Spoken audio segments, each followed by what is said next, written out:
We're also taking a closer look at how Corpus Christi police handled the teens' arrests. Our Seth Kovar talked to a local attorney who often handles civil rights cases. I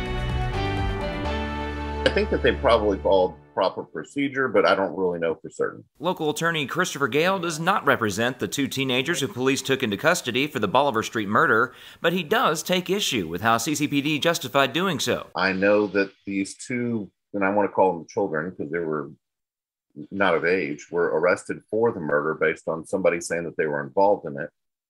You know, I'm also aware that the person that told them that they were involved had a reason to probably fabricate this. CCPD posted a statement on their website Monday that initial information led investigators to believe that two juvenile suspects were involved in the death of a 17-year-old male, and that two juveniles who were initially identified as suspects have been released from custody pending further investigation.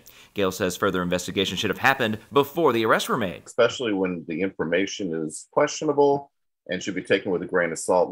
Let's corroborate this a little bit before we sort of not ruin the lives of some young men, but certainly hamper their development, that's for sure. And there's also the court of public opinion, which, unlike the juvenile justice system, might not have cleared the two teens yet. I can promise you that there's people that, seeing their arrest, still think that they're probably guilty of something, even though they had nothing to do with it. At least from my understanding, they had nothing to do with it. CCPD went on to say on their blotter that, in an effort to protect the integrity of this investigation, information directly related to this active criminal case will not be made available for release.